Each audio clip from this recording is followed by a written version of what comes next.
24 घेरे कुतवाल, 9 अवतार डार गए माल। हम तो भरिया सोंगी 60 पूर्व देश, पंछा है घाट। शंख गुणा किया व्यापार, सौदागर से उतरी लार। दुर के दस्तक मोहर मजीठ, दास गरीब गुजर लई लूट। अब क्या बताते हैं कि समझ खेलो, सौदा बनज समझ खेलो। बनज माने व्यवसाय, जो व्यापार आप कर रहे हो, परमात्मा के मार्ग पर लगे हो, तो कोई भी व्यवसाय करने से पहले उसके बारे में पूरी जानकारी होनी चाहिए आपको। और उस जानकारी के होने के बाद फिर काम को प्रारंभ करो, विचलित नहीं हो पाओगे। यानी आप भक्ति साधना करने लगे हो, कोई किसी देव की, कोई किसी देव की, तो उसका लाभ क्या होगा, कहाँ तक जाओगे, क्या उससे लाभ होगा, इसको पहले समझ लो। जैसे कोई श्री ब्रह्मा जी की पूजा करता है, वैसे तो ब्रह्मा जी की पूजा इस लोक में नहीं होती। पूजा का अर्थ होता है इष्ट मान के साधना करना। श्री ब्रह्मा जी की पूजा इस लोक में नहीं होती, क्योंकि दुर्गा ने ब्रह्मा को श्राप दे रखा है। और श्री विष्णु अर्थात श्री कृष्ण और श्री राम की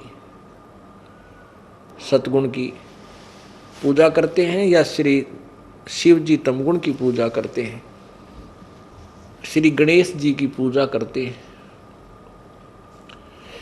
ये क्या है, ये अन्य देवताओं में आते हैं।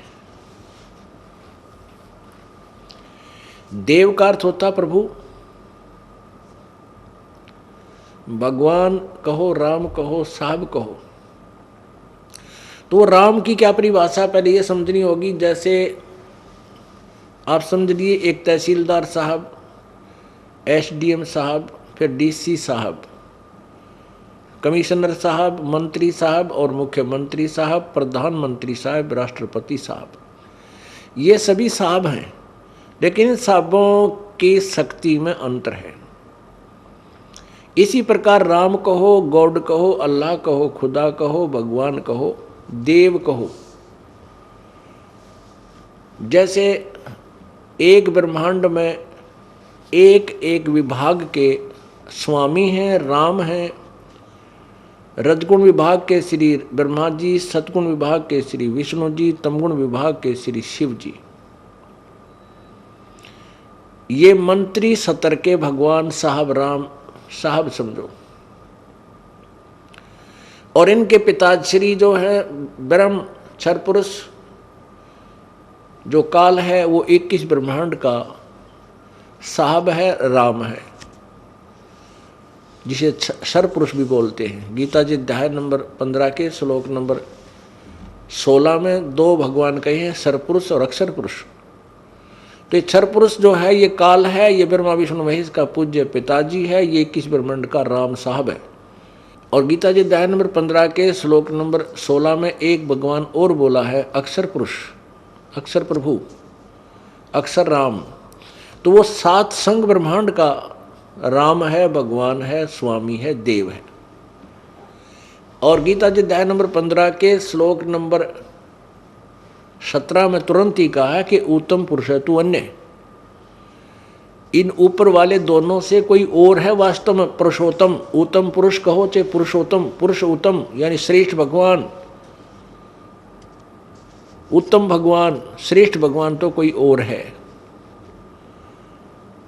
जिसको परमात्मा कहा जाता है। और वही तीनों लोकों में प्रवेश करके सबका धारण पोषण करता, वो अविनाशी प्रभु है।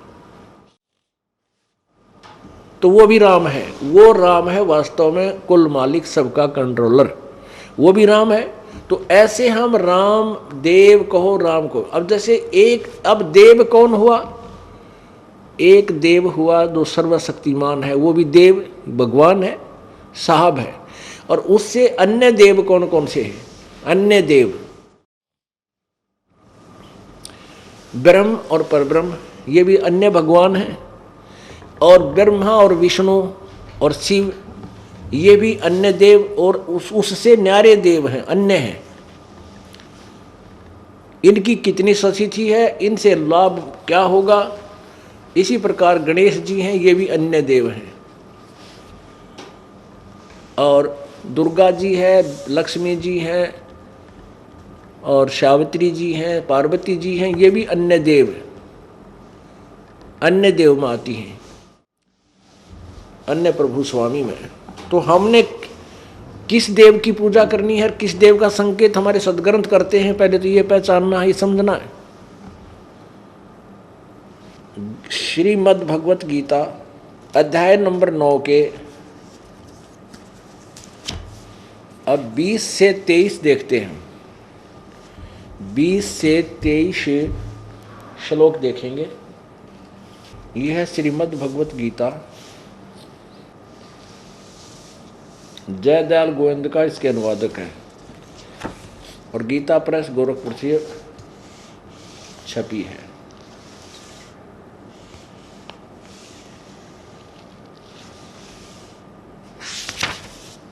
और ये प्रकाशक इसके गीता प्रेस गोरखपुर, मुद्रक भी यही है, गोविंद मोहन कार्यालय कोलकाता का संस्थान। अध्याय नंबर 9 का और श्लोक नंबर 20 से प्रारंभ करेंगे। ये देखो, अध्याय नंबर 9 श्लोक नंबर 20। तीनों वेदों में विधान किए हुए सकाम कर्मों को करने वाले, वैसे इसमें सकाम सुकुम का की अर्थ नहीं है, लेकिन त्रिविद्या, तीनों वेदों में वर्णित विधि को त्रिविद्या बोलते हैं। तीनों वेदों विधान किए हुए कर्मों को करने वाले, सोमरस पीने वाले पाप रहित पुरुष मुझको यज्ञों द्वारा पूज कर स्वर्ग की प्राप्ति चाहते हैं। वे पुरुष अपने पुण्यों के फलरूप स्वर्ग लोक को प्राप्त होकर स्वर्ग में दिव्य देवताओं के भोगों को भोगते हैं। आगे देखो 21 में,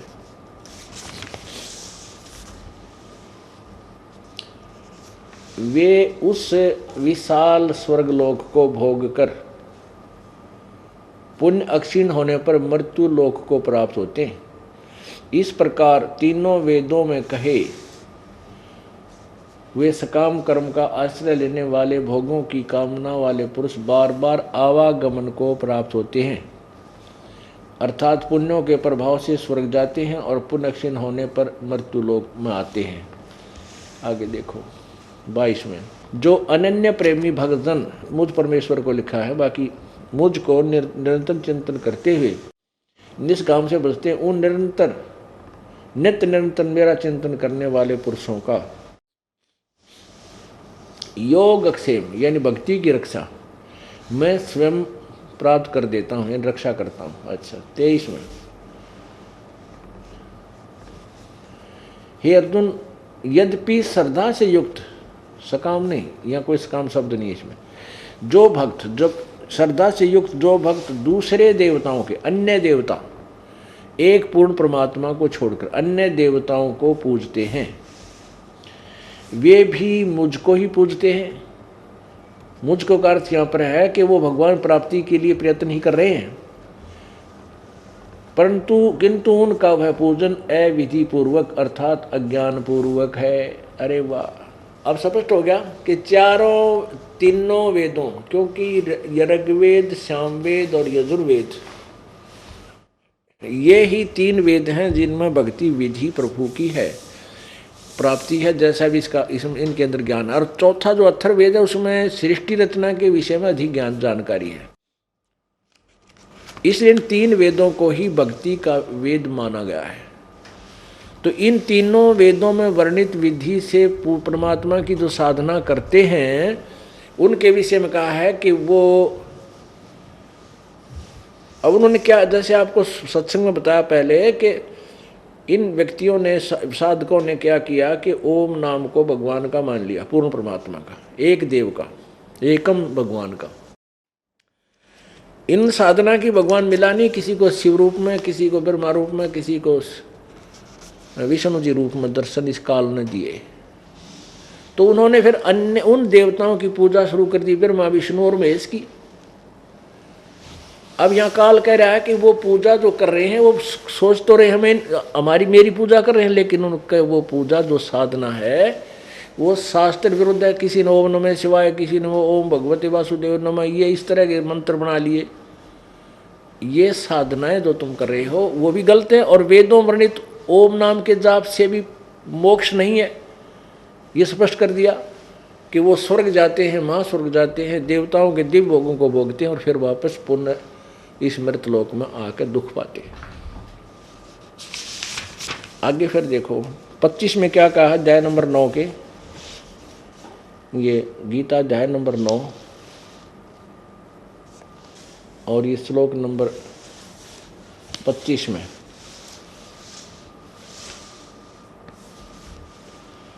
देवताओं को पूजने वाले देवताओं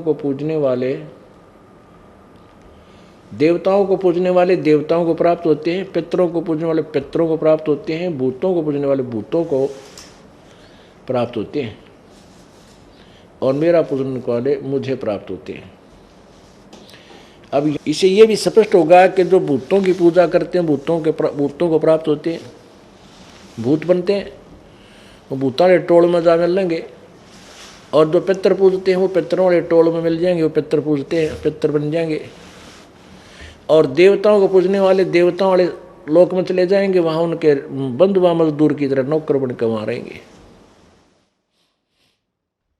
और काल ब्रह्म कहता है मेरे पूजने वाले मुझे प्राप्त होते हैं। और ब्रह्म के पुजारी कहाँ जाते हैं? अब हमने देखो परमेश्वर की उस अमर वाणी को सिद्ध करने के लिए कितना कुछ प्रयत्न करना पड़ रहा है कि ये वाणी सत्य है, और ये सब सूक्ष्म वेद है जो सबका सारांश दे रहा है। लेकिन ये कोड वर्डों में होने के कारण हमने इन सदग्रंथों का सहयोग लेना पड़ेगा आप जी को समझाने के लिए।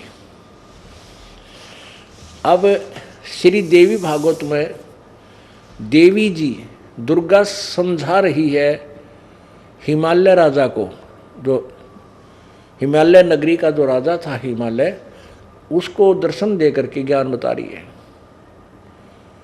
वो कह रही है कि ब्रह्म की पूजा का एक ओम मंत्र है और वही उसी की पूजा करनी चाहिए, दूसरी सब पूजाएं त्याग देनी चाहिए। और वो सबका आत्मा यानी सबका मालिक वो ब्रह्म, क्योंकि जितना देवी ज्ञान देना चाह रही है वो ब्रह्म को ही फाइनल बता रही है, वो ब्रह्म लोक में रहता है।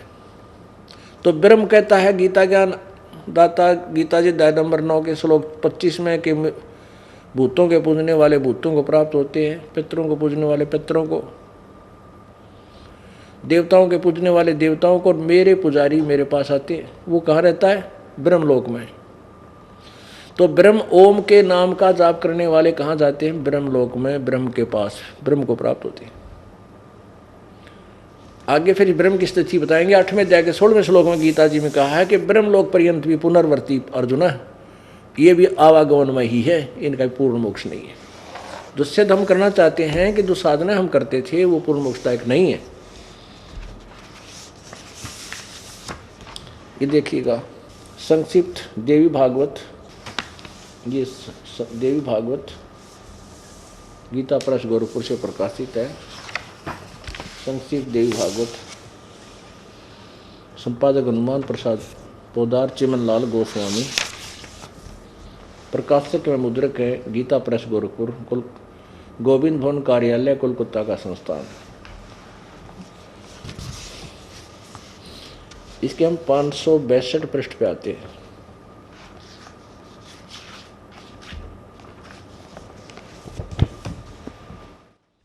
ये 562 संक्षिप्त देवी भागवत और 7वां स्कंद देवी का हिमालय को ज्ञानोपदेश और ब्रह्म स्वरूप का वर्णन। श्री देवी कहने लगी, पर्वतराज, इस प्रकार योग युक्त होकर मुझ ब्रह्म स्वरूपा देवी का ध्यान करे। यह ध्यान आसन पर भली भांति बैठकर और तुकी भक्ति के साथ करना चाहिए। अब ये तो बता रही कि मेरा करे तो ऊपर बता दिया मैंने ऐसा कर। अब आगे बताती उस ब्रह्म का क्या स्वरूप है, यह बतलाया जाता है जो प्रकाश स्वरूप सबके अत्यंत समीप में स्थित, गुह रूप हृदय रूप गुहा में स्थित होने के कारण गुहाचर नाम से प्रसिद्ध और महान पद अर्थात परम प्राप्य है। वह समस्त प्रजा के ज्ञान से परे है, यानी किससे नहीं पता उसका, अर्थात किसी की बुद्धि में आने वाला नहीं है। यह तुम जानो जो परम प्रकाश रूप है, जो सूक्ष्म से भी अत्यंत सूक्ष्म है, जिसमें संपूर्ण लोक और लोकों में निवास करने वाले प्राणी स्थित हैं, वही ये अक्षर ब्रह्म है। वही सबके प्राण है, वही सबकी वाणी है और वही सबके मन है। वह ये परम सत्य और अमृत अविनाशी तत्व है। अमृत अविनाशी तत्व है। सौम्य उस वेदने योग लक्ष्य का तुम वेदन करो, मन लगाकर उसमें तन्मय हो जाओ। सौम्य उपनिषद में कथित महान अस्त्र रूप धनुष लेकर उस पर उपासना द्वारा तीक्ष्ण किया गया हुआ बाण संधान करो। फिर भावनागत चित्त के द्वारा उस पर बाण को खींचकर उस अक्षर रूप ब्रह्म को ही लक्ष्य बाण बनाकर वेधन करो। परवण यानी ओम मंत्र तो धनुष है और जीवात्मा बाण समझो और ब्रह्म उसका लक्ष्य कहा जाता है। उस एकमात्र परमात्मा को ही जाने, दूसरी सब बातें छोड़ दे। यही अमृत रूप परमात्मा के पास पहुंचाने का पुल है। संसार समुद्र से पार होकर अमृत रूप परमात्मा को प्राप्त होने का यही सुलभ साधन है। जिस प्रकार रथ के चक्कर मारे लगे होते हैं आदि आदि। अंतर्यामी रूप से पर ब्रह्म संचरण करता है, अंतर्यामी रूप से वर्तमान है।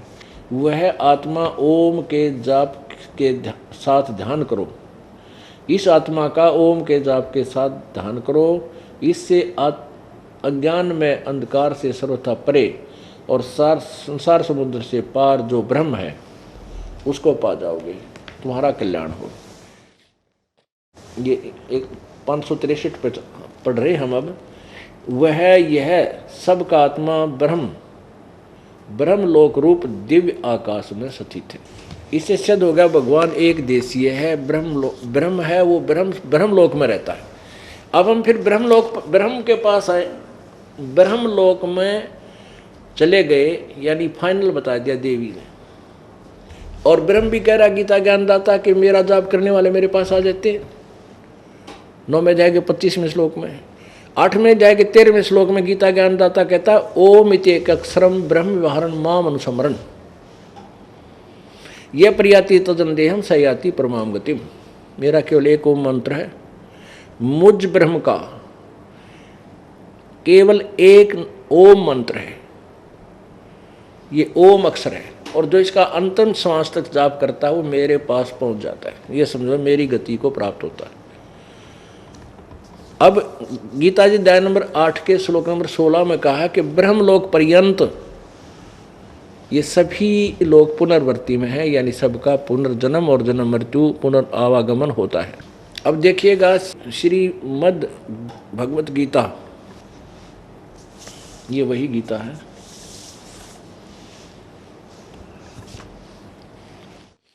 आठवें अध्याय का 16वां श्लोक, ये है अध्याय नंबर 8 श्लोक नंबर 16। हे अर्जुन, ब्रह्मलोक पर्यंत सब लोग पुनर्वर्ती हैं। पुनर्वर्ती का क्या नतीजा है? जिनको प्राप्त होकर पीछे संसार में आना पड़े, ऐसे। इसका ये निशान लागे इन्होंने यहाँ इसका अर्थ किया है।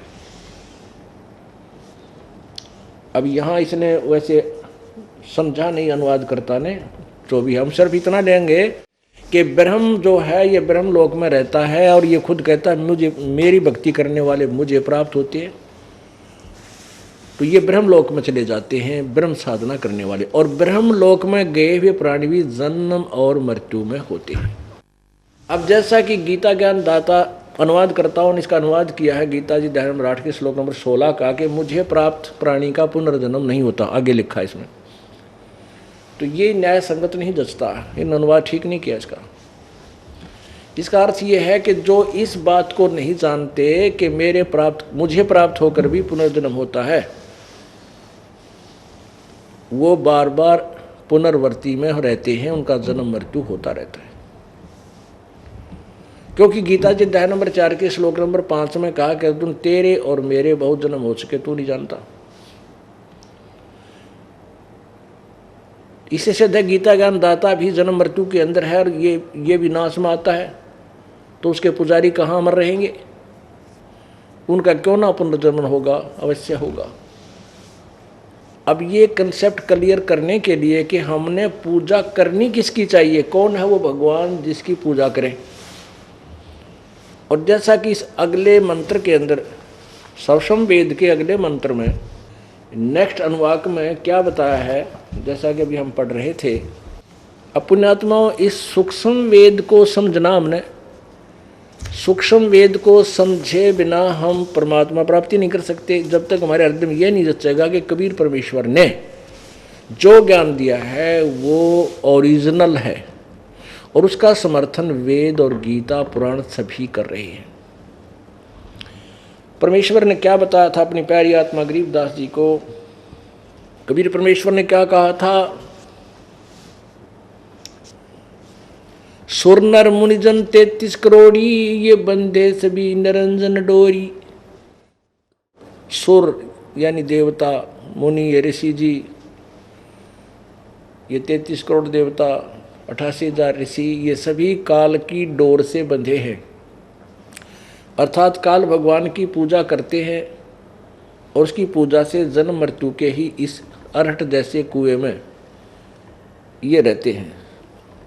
ये अरहट का कुआ लोई, आगल बंदा है सब कोई, कीड़ी कुंजर और अवतारा, हरहट डोर बंधे कई बारा। काजी पंडित जग के पीर, बैल गुनी रही उर्ला तीर। अब क्या बताया उस सूक्ष्म वेद में? कोई है रे परले पार का, जो भेद कहे झनकार का। कोई है रे परले पार का, जो भेद कहे झनकार का। अब ये पूरा जो राधा स्वामी पंथ और अंसादेश पंथ, जिसमें बालेगेश्वर प्रेम रावत उर्फ बालेगेश्वर जी तथा श्री सतपाल जी महाराज जिनके अब वर्तमान में संचालक हैं, और पूरा राधा स्वामी पंथ और ये धन धन सतगुरु पंथ, ये कहाँ लाकर छोड़ देते प्राणी को कि अंदर जाके तुम अनहद सुनो, कान आंख बंद कराओ, अंदर झींगा शब्द सुनाओ और इस तरह काफ़ी कई घंटे अभ्यास करो, फिर अंदर तुम्हें अनहद शब्द सुनेगा। पुण्यात्माओं इस काल भगवान ने हमें धोखा देने के लिए एक ब्रह्मांड में ब्रह्मलोक के अंदर नकली सतलोक, अलखलोक, अगमलोक, अनामी लोकों की रचना करवा रखी है। और जो भी हम इस शरीर के अंदर सुनते हैं वो केवल एक ब्रह्मांड तक का ही हमें सुनाई देता है, इससे बाहर का नहीं। क्योंकि ये पिंड एक ब्रह्मांड ही तक सीमित है, यहीं तक का इसके अंदर इंस्ट्रूमेंट लगे हुए हैं। पिंड कहो चाहे ब्रह्मांड कहो चाहे अंड कहो। ब्रह्मांड को अंड इसलिए कहते हैं, ये एक अंडाकार एलिपिकल शेप में है, अंडाकार में है। और इसको पिंड इसलिए कहा जाता है, ब्रह्मांड कहो चाहे पिंड कहो, कि इसके अंदर इस ब्रह्मांड के सभी व्यवस्था इसमें हम देख सकते हैं। प्रत्येक कमल में, जैसे कमल क्या है, एक चैनल होता है, जैसे टीवी में चैनल होते हैं, पर जिस चैनल को ऑन करोगे उसके कार्यक्रम जो वहाँ से प्रसारण हो रहा है वो आपको दिखाई दे जाएंगे। तो इसी प्रकार इस हमारे शरीर में जो कमल है ये चैनल है, और सेंसर कमल ये सभी हमारे एक चैनल हैं। तो ये चैनल केवल हमारे ब्रह्मांड का ही प्रसारण हमें दिखा सकते हैं, बाहर का नहीं, सत्यलोक का नहीं। उसके लिए क्या बताते हैं, यहां समझाना चाहते हैं, कोई है रे परले पार का, परले पार, इस अंड पिंड ब्रह्मांड से पार सतलोक में, अंड और पिंड के पार स्वदेश हमारा है। कबीर परमात्मा कहते हैं, करने नो दीदार महल में प्यारा है। कौन से महल में? उस सतलोक वाले महल में, इस महल में नहीं है वो। अब क्या बताते हैं गरीबदास साहिब जी, कहते हैं कोई है रे परले पार का, है कोई सतलोक तक जिसका ज्ञान हो, जिसको, और भेद कहे झनकार का, धन धुन धुन धुन धुन धुन हो रही है, कहते हैं कोई भेद कहे उस धुन का, उस झनकार का जो सतलोक में बज रही है। तुम्हारी ये नकली आवाजें इस ब्रह्मांड में पिंड में सुन रही है। कोई है रे परले पार का, जो भेद कहे झनकार का, कोई है रे परले पार का, जो भेद कहे झनकार का। अब क्या बताते हैं, वारही गोरख वारही दत्त, वारही ध्रुव प्रहलाद अर्थ। वारही माने उरले ही, उरली तरफ, परली तरफ नहीं, वार उरले लो है, this side not that side.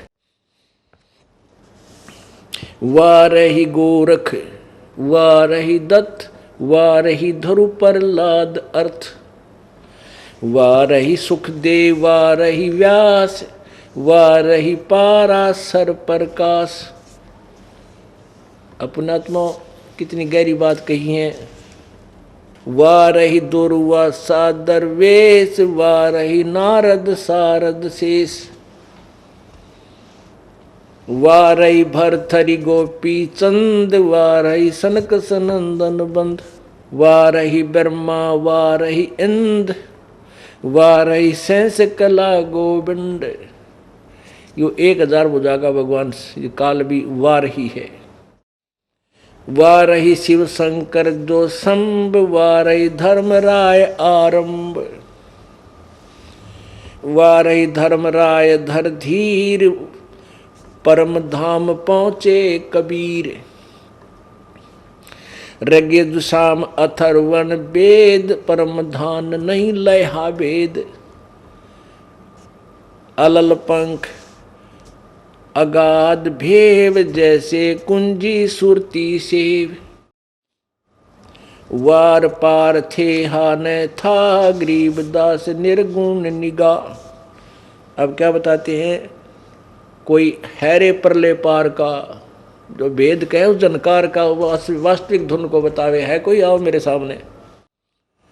जब कहते हैं धुन धुन देखी धुन सुनी, इस शरीर में जो तुमने दिखाई देता है और जो सुनता है वो उस काल तक का है।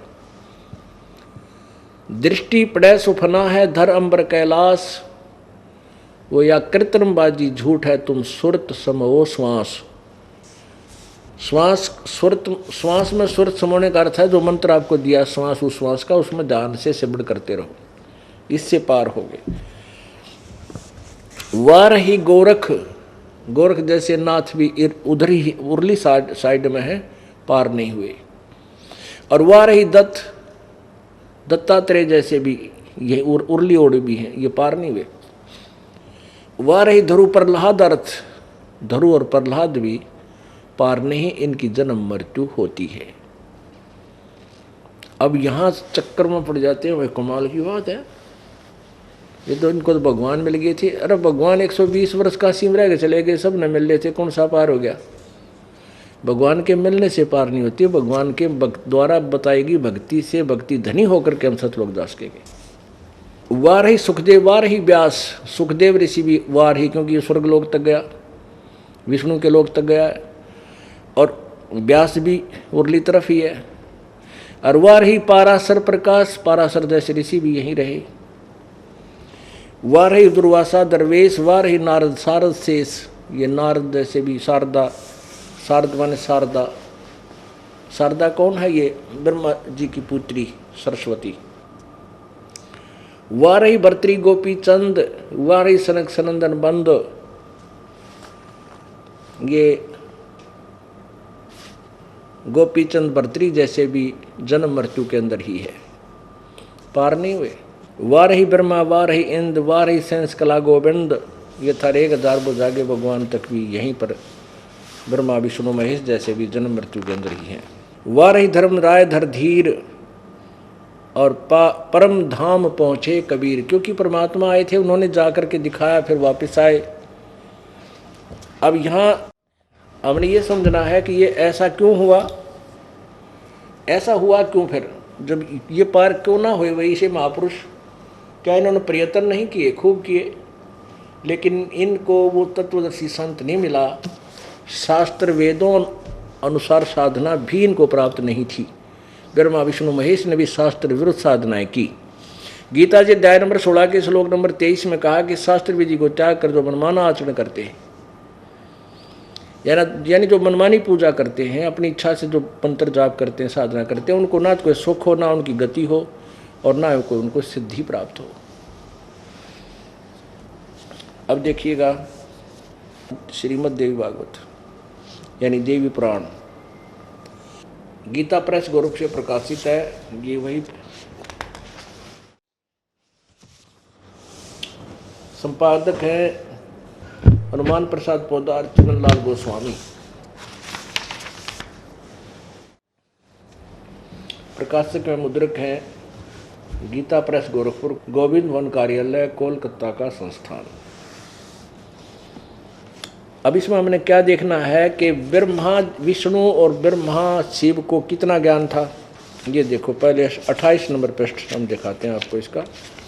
ये प्रथम स्कंद, पहला स्कंद, संक्षिप्त देवी भागवत, 28 पृष्ठ।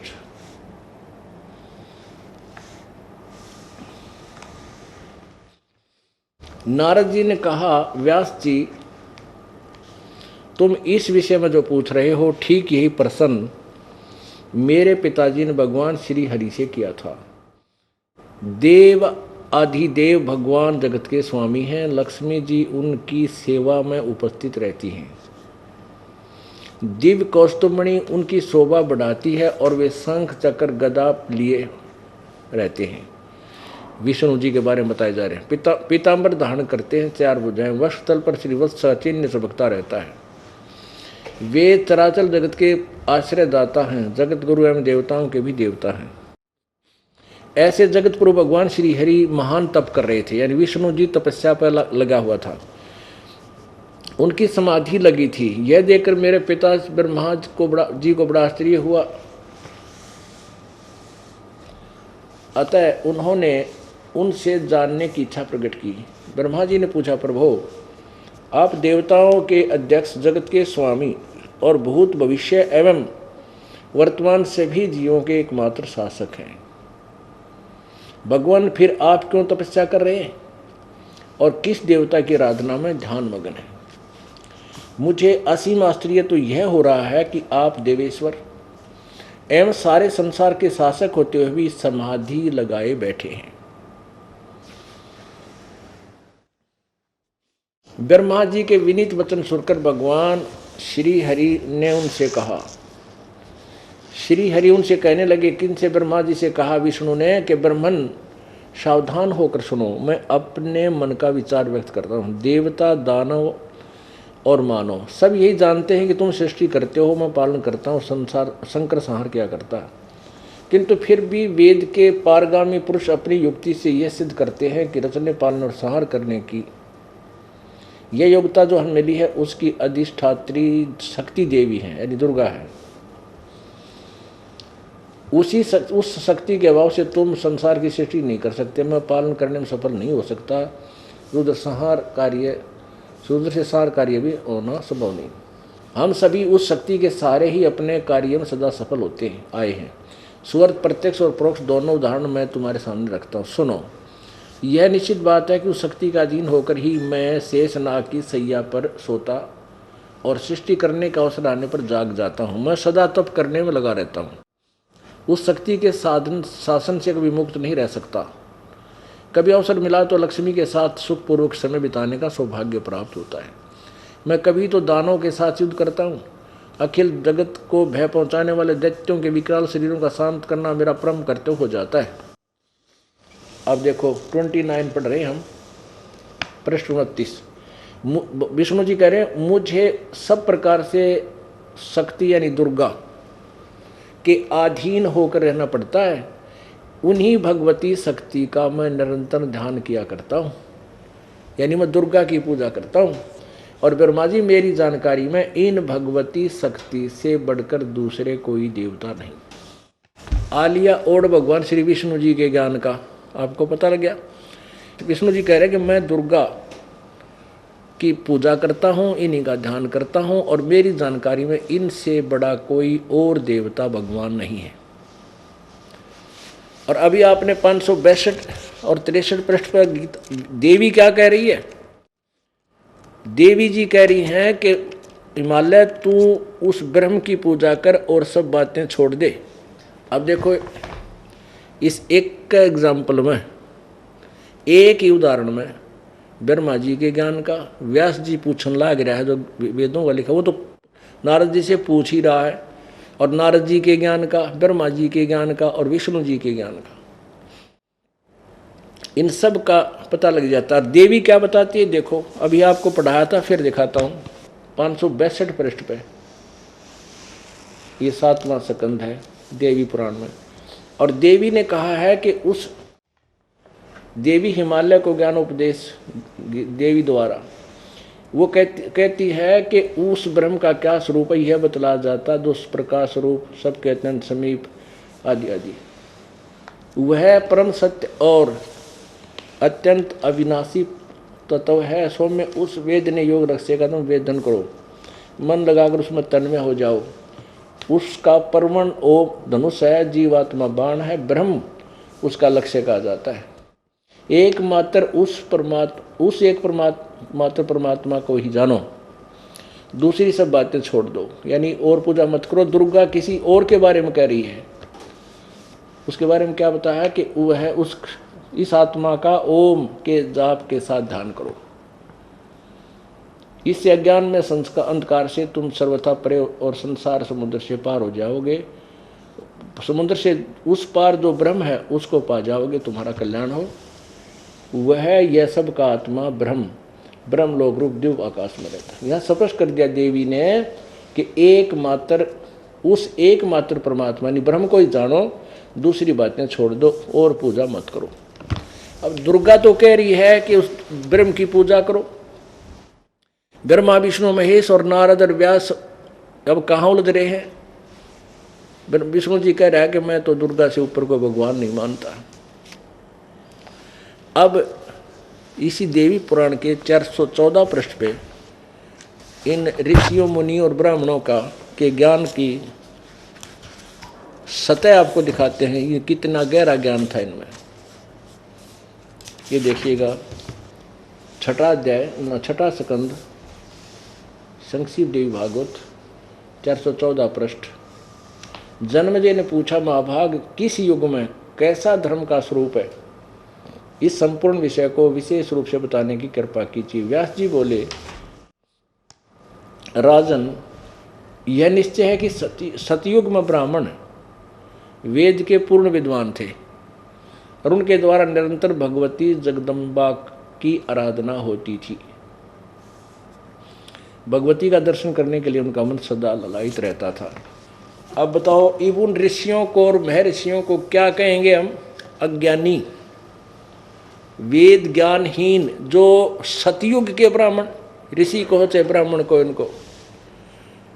और ये कहते हैं वो पूर्ण वेद के पूर्ण विद्वान थे और दुर्गा की पूजा करते थे। और दुर्गा कहती है ओम, उस ब्रह्म की पूजा करो, उसका ओम नाम है, नथिंग एल्स। हम जो कंसेप्ट क्लियर करना चाहते थे, सुर नर मुनि जन 33 करोड़ी, ये बंधे सभी निरंजन डोरी। ये सभी काल की डोर का बंध रहे हैं। 33 करोड़ देवता, 88,000 ऋषि, 9 नाथ 84 सिद्ध, ये सभी काल तक ही सीमित हैं। इनको काल की भक्ति भी ढंग तक को नहीं ज्ञान, ये और अडले डो हैं।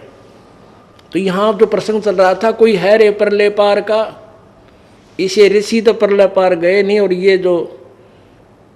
ये वर्तमान के जो पंथ जिनका ज्ञान उआ बाई का कि ज्ञान की किसी से मेल नहीं खाता, और ये कहते हम सतलोक की धुन सुनते। अपने आत्मा हमने प्रत्येक पॉइंट को समझ कर आगे चलना है। कोई भी कार्य हम शुरू प्रारंभ करते हैं तो उसके मेरिट्स एंड डीमेरिट्स का, उनसे होने वाले लाभ हानि से हम पूर्व परिचित होना चाहिए हमें, और बाद में उसको प्रारंभ करें। तो हम श्री गणेश जी की पूजा करते हैं, कहाँ जाएंगे? गणेश जी के लोक में। वहाँ क्या बनेंगे? उनके नौकर गण बनेंगे, वो गणों का मालिक है गणेश। और अपने पुण्यों को वहाँ समाप्त करके हम फिर 84 लाख योनियों में आ जाएंगे, और एक दिन गणेश जी की भी मृत्यु होगी। यदि हम ब्रह्मा जी श्री विष्णु जी की पूजा करते हैं, ब्रह्मा जी की तो पूजा करते नहीं कोई वैसे, और श्री विष्णु जी की पूजा करते हैं, तो कहाँ जाएंगे? विष्णु जी के लोक में। और विष्णु जी भी क्या भी जन्म मृत्यु होता है। और यदि हम श्री शिव जी तमोगुण की पूजा करते हैं तो कहाँ जाएंगे? हम शिव के लोक में, और शिव के लोक में अपने पुण्यों को समाप्त करके हम पुनः फिर आएंगे। ऐसे विष्णु जी के लोक में जाएंगे, सतोगुण विष्णु जी के, तो वहाँ भी अपने पुण्यों को समाप्त करके हम फिर 84 लाख योनियों में आएंगे। यदि हम देवी पूजा करते हैं तो भी देवी के लोक में जाएंगे, और फिर इसी लोक में चक्कर में काटते रहेंगे, इस लोक में चक्कर काटते रहेंगे। यदि हम ब्रह्म की साधना करते हैं तो हम ब्रह्म लोक जाएंगे। गीता जी अध्याय नंबर 8 के श्लोक नंबर 16 में स्पष्ट किया है कि ब्रह्मलोक पर्यंत, ब्रह्मलोक में गए हुए पुनर्वर्ती में, यानी ब्रह्म के साथ एक ब्रह्मलोक में जाएंगे, और वो भी फिर जन्म मृत्यु में। और अक्षर ब्रह्म गीता जी अध्याय नंबर 15 के श्लोक 16 में स्पष्ट कर दिया है कि दो भगवान हैं, सरपुरुष और अक्षर पुरुष। सरपुरुष ये ब्रह्म है, अक्षर पुरुष ये परब्रह्म है। इनके पुजारी भी जन्म मृत्यु में है, और ये भी जन्म मृत्यु में है। इसलिए गीता जी अध्याय नंबर 15 के श्लोक नंबर 17 में स्पष्ट किया है कि उत्तम पुरुष तु अन्य, वो परमात्मा तो कोई और है जो तीनों लोकों में प्रवेश करके सबका धारण पोषण करता है। वो वास्तव में अविनाशी परमात्मा है। गीता जी अध्याय नंबर 15 के श्लोक नंबर 1 से लेकर 4 तक ये समझाने की चेष्टा की है कि जिसको वो तत्वदर्शी संत मिल जाए, उसमें पहचान बताई है कि उल्टे लटके संसार रूपी वृक्ष को सर्वांग सहित जो बतावेगा, भिन्न भिन्न ज्ञान देगा। मूल रूप कौन परमात्मा है, तना कौन भगवान है, डार कौन भगवान है, और ये शाखा कौन भगवान है।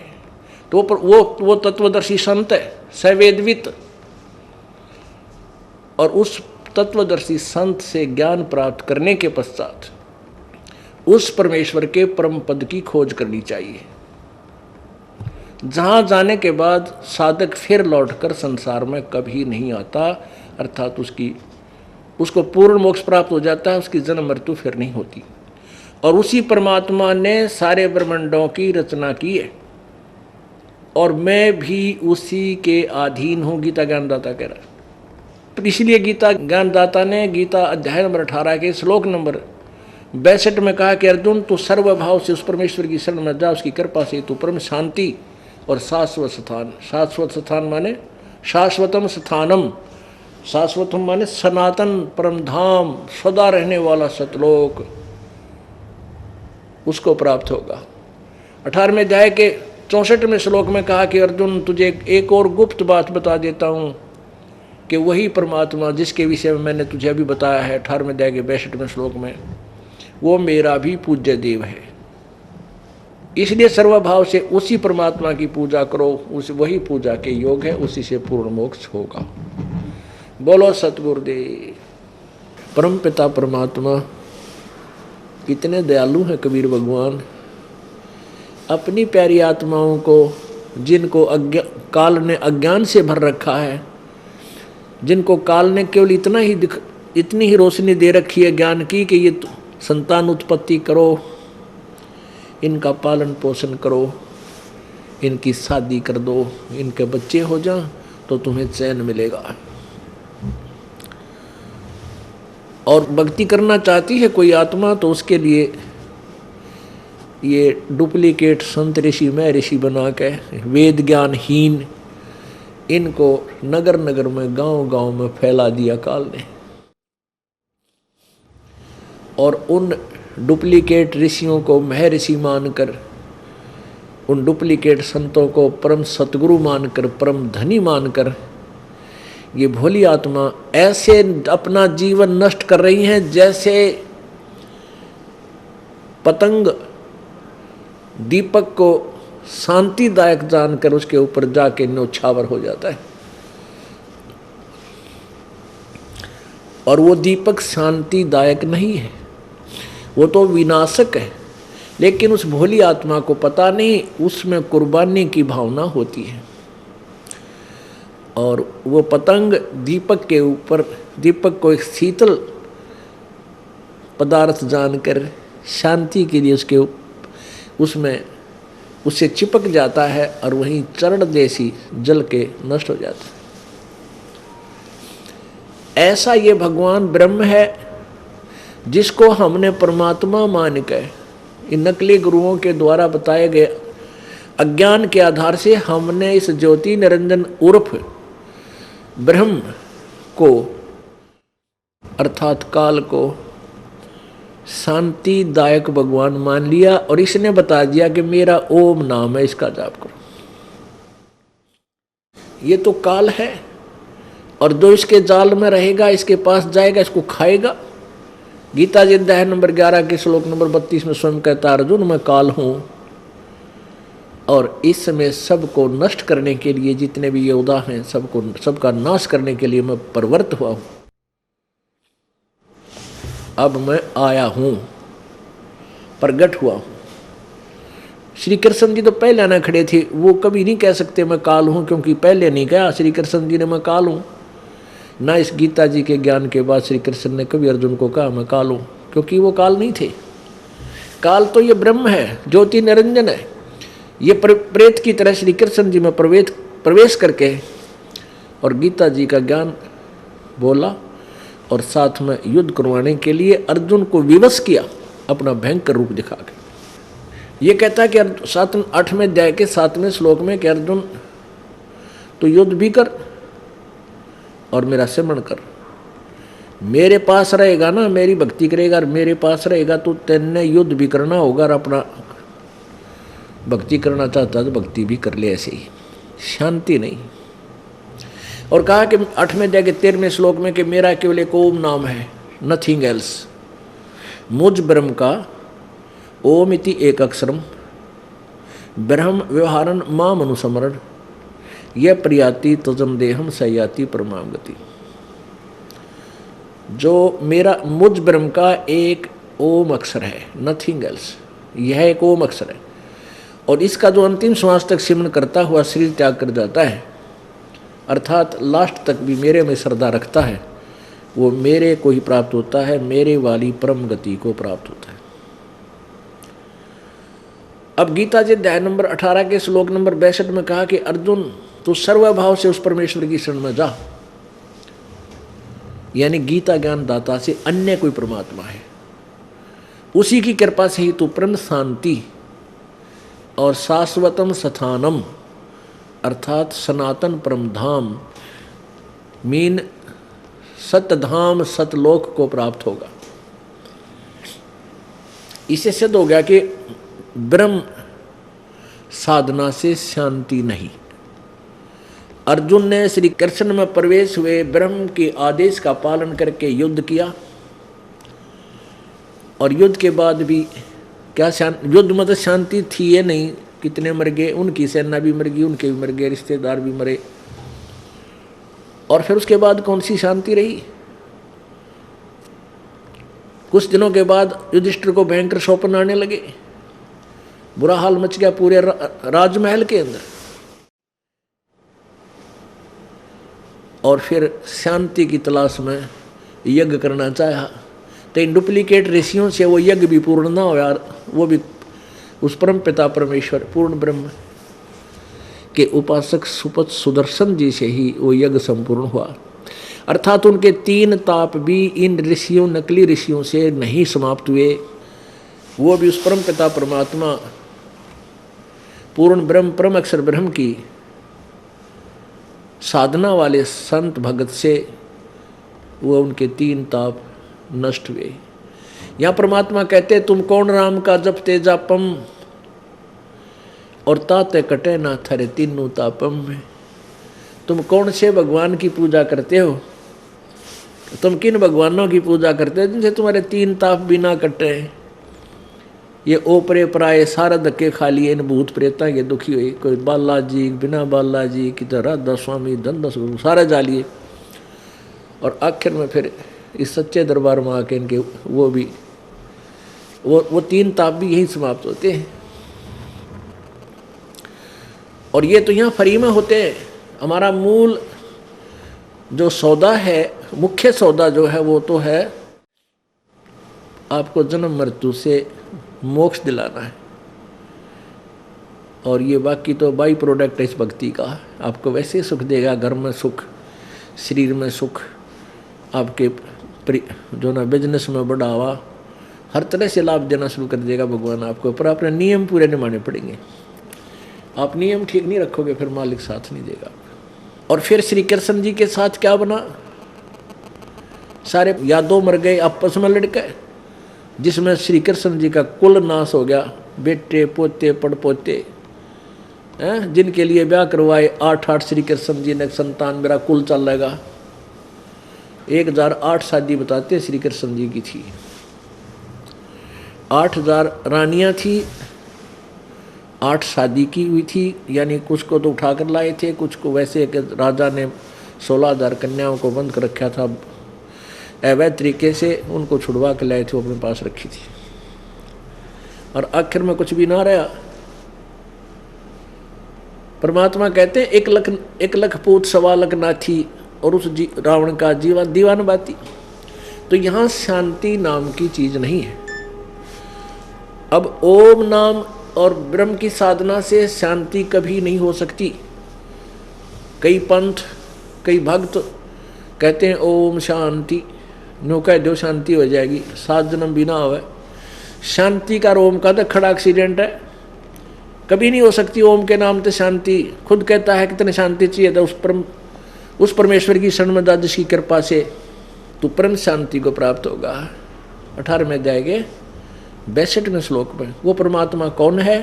गीता जी अध्याय नंबर 15 के श्लोक नंबर 17 में कहा, 16-17 में निर्णय दिया 3 भगवानों का, ब्रह्म और क्षर ब्रह्म और परम अक्षर ब्रह्म।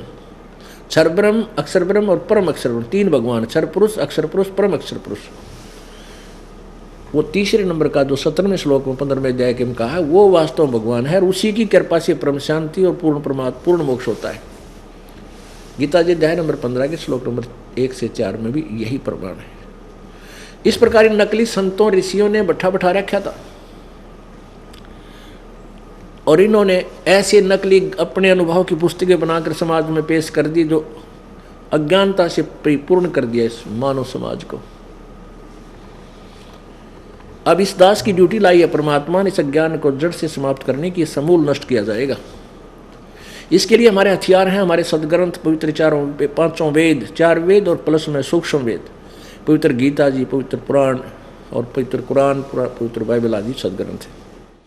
ये इन शास्त्र विरुद्ध कथाओं से भरे हुए अज्ञानी ऋषि, महर्षि और संतों के जो स्वानुभव की पुस्तकें हैं, उनको उनसे तुलना की जाएगी, वो अपने आप खत्म हो जाएगी, उनका ज्ञान समाप्त हो जाएगा पृथ्वी से।